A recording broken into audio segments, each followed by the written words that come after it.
Let me preface this story by saying I'm not crazy, nor am I on drugs, but what I'm going to say sounds completely batshit insane. As an adolescent, I was obsessed with the Brendan Fraser film Bedazzled, the story of a man who, and I find this phrase very triggering to say, about a man who sells his soul to the devil. Right? I became completely fascinated with this idea of one selling their soul to the devil. How does one exactly go about this? Is there a handshake deal involved? Is there a contract? I mean, how would one do that? I mean, not that I ever would. For instance, if I was walking down the street at the time, if I was feeling particularly thirsty, particularly parched, I would think, what if I sold my soul for a glass of water? And I immediately hit my hand and say, no, don't think that. That's bad. Right?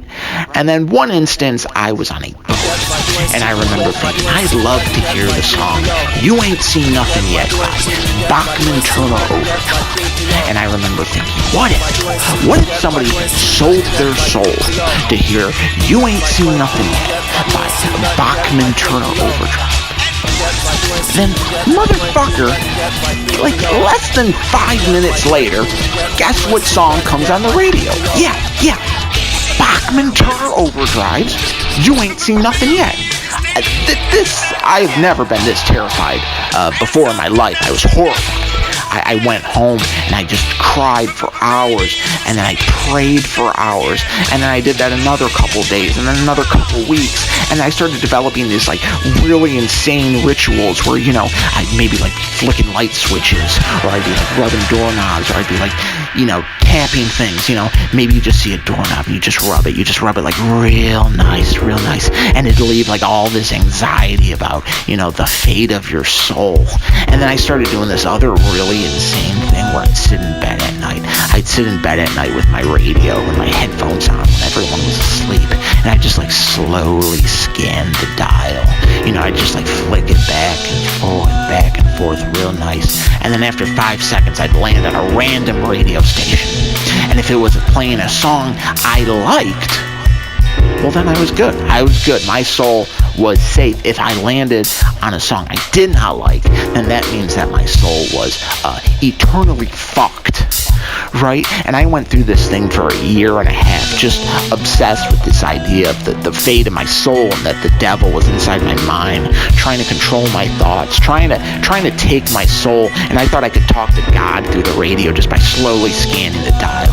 And all the anxiety and the rituals and the radio and all this stuff, the crying, the praying. This was a year and a half of my life that I went through every day. So finally, one day, I just had enough, and I thought, I need to work up the courage to talk to somebody about this. I'm going to talk to somebody about this. Who better to talk to about this than a man of the cloth?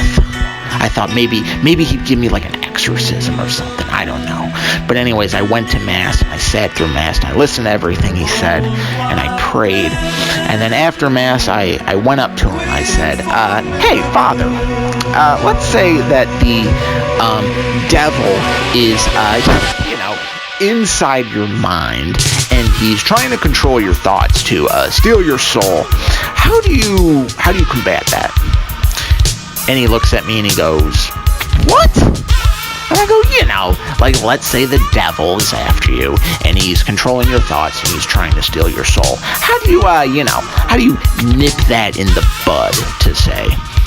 And he looked at me and goes, what the fuck are you talking about? And I looked at him and I go, nothing. I said, it's all bullshit. And he goes, what?